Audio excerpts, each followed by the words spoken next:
नमस्कार दोस्तों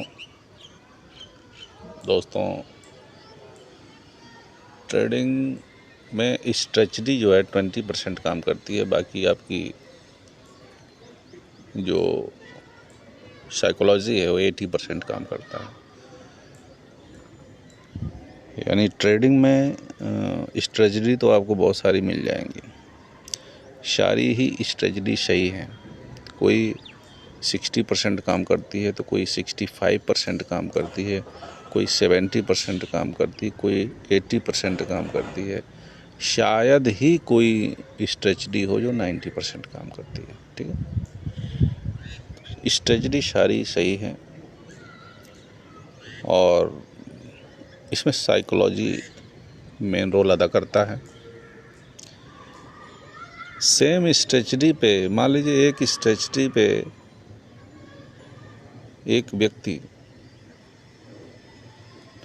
10,000 लगा के, ऑप्शन ट्रेडिंग में 10,000 लगा के वो 1,000 प्रॉफिट लेके निकल जाता है 10 मिनट में, और उसी स्ट्रेटजी पे दूसरा व्यक्ति 10,000 लगा के 1,000 लॉस भी ले सकता है 10 मिनट में, 11 मिनट में, 12 मिनट में, 9 मिनट में।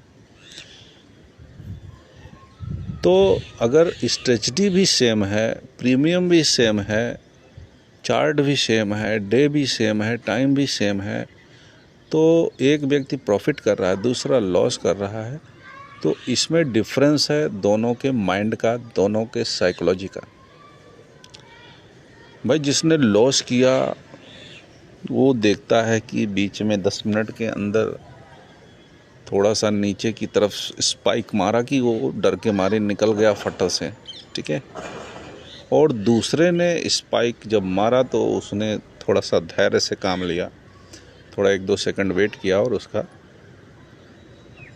जो लॉस शो कर रहा था वो बराबर पे आके बाद में प्रॉफिट में जाके बुक कर लिया।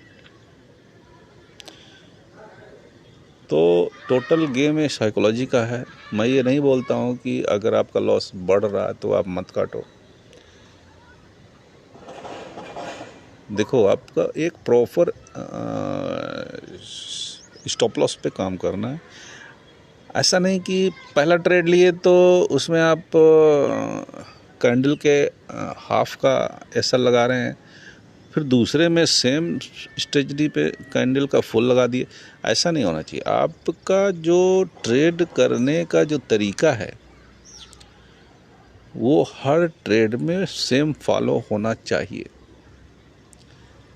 अगर आप सेम फॉलो नहीं कर रहे हैं तो आप गैम्बलिंग कर रहे हैं। आप स्टॉप लॉस को हाफ फॉलो करो, हाफ कैंडल मतलब अपोजिट कैंडल का हाफ अगर आता है तो आप निकल जाते हैं। कोई फॉलो करता है कि पूरी कैंडल उसकी पूरी बॉडी आ जाती है तो वो निकल जाता है। कोई ये देखता है कि भाई 1-2 कैंडल तक भी देखता है, 2 कैंडल तक भी जाए, अपोजिट में जाए, कोई प्रॉब्लम नहीं, स्टॉप लॉस नहीं लेगा, उसके बाद आके उसका स्टॉप लॉस होता है। तो मेरे कहने का ये मतलब, आप ऑप्शन ट्रेडिंग या इंट्राडे ट्रेडिंग की बात मैं कर रहा हूँ, इंट्राडे ट्रेडिंग या ऑप्शन ट्रेडिंग, इसमें जो स्टॉप लॉस का क्राइटेरिया है ये आपको डिसाइड डेफिनेटली करना पड़ेगा। डेफिनेटली करना पड़ेगा। इसका मतलब ये नहीं है कि जो मतलब 91% या 90%, 89% सेबी के अनुसार तो 90% लोग जो है लॉस करते हैं। वो क्या करते हैं जिसमें वो उसमें 50% लोगों का प्रॉफिट हो सकता था, लेकिन साइकोलॉजी में ये इसके ये से साइकोलॉजी की वजह से उन्होंने अपने प्रॉफिट को लॉस में चेंज कर लिया। बहुत सारे रीज़न होते हैं। तो इसमें भी एक ये बहुत ही मेन रीज़न है कि आपका स्टॉप लॉस का क्राइटेरिया हर ट्रेड के लिए फिक्स नहीं होता है। अगर आप बराबर रिस्क पे ट्रेड लेना चाहते हैं, बराबर रिस्क ले रहे हैं, बराबर का मतलब है कि हर ट्रेड में आप बराबर ले रहे हैं। अगर दिन में आपने 3 ट्रेड लिया और महीने में आपने जो है 60 ट्रेड लिया या 50 ट्रेड लिया और दिन में आप 3 ट्रेड ले रहे हैं या 2 ट्रेड ले रहे हैं,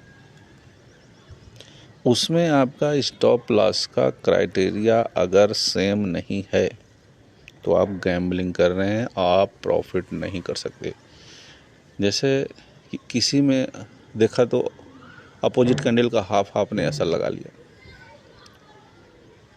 ठीक है, और किसी में ट्रेड लेते ही थोड़ा सा अपोजिट चला गया तो आप अपोजिट कैंडल का जो है फुल कैंडल ले लिए, 5 मिनट की फुल कैंडल है, स्टॉप लॉस ले लिए।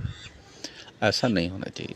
आपका स्टॉप लॉस फिक्स होना चाहिए, जिससे आपका लॉस फिक्स हो जाएगा और प्रॉफिट भी आपका उसके रेशियो में छोटा भले होगा, लेकिन महीने के एंड में आप देखेंगे तो आप प्रॉफिट में ही रहेंगे। ठीक है, बहुत ही इम्पोर्टेंट चीज़ है, बहुत ही मेन चीज़ है, इस चीज़ पर गौर कीजिएगा।